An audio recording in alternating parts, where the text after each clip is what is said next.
ஏக்நாத்னு ஒரு குரு இருந்தார். அவர் என்ன பண்ணாரு, அவர்கிட்ட வந்து சொன்னாங்க, சார் நாங்க வந்து ஊர்ல இருக்கக்கூடிய புனித நதிகள் எல்லாம் நீராட போறோம், புனித நதிகள்ல போய் நீராட போறோம், நீங்களும் வாங்கன்னார்.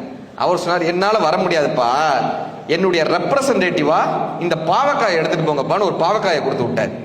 அவங்களும் என்ன பண்ணாங்க, எல்லா புனித நதிகளையும் போய் அந்த பாவக்காயை முக்கிட்டு வந்தாங்க. கங்கை, யமுனை, காவேரி எல்லாத்துலயும் அந்த பாவக்காயை முக்கிட்டு வந்தாங்க.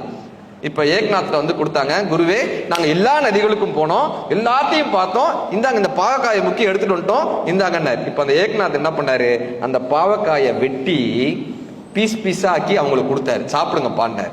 எல்லாம் கசக்குதுங்க. என்ன சார் கசக்குதுங்க குருவே, கசக்குது குருவே. இவர் சொன்னார், இதான் எல்லா புனித நதிக்கு நீராடிடுச்சு இல்ல, அப்படின்னா அது கசப்பு போயிருக்கும். அது எப்படிங்க பாவக்காவோட கசப்பு போகும்? இவர் சொன்னாரு, பாவக்காய் தன் குணத்தை மாற்றிக்கொள்ளாத வரை எந்த புனித நதியில் நீராடியும் பிரயோஜனம் இல்லைன்னார். இதே மாதிரிதான் ஒருத்தர் எவ்வளவு ட்ரைனிங் செஷன் அட்டன் பண்ணாலும் கூட தன்னை மாற்றிக்கொள்ளணும்னு அவர் நினைக்காத வரை அந்த ட்ரைனிங் செஷன் அவருக்கு ஒரு வகையான பிரயோஜனமும் இருக்காது. ஒவ்வொருத்தரும் தன்னை மாத்திக்கணும் சார், அதுக்கான விஷயங்களை தான் நம்ம கொடுக்கணும்.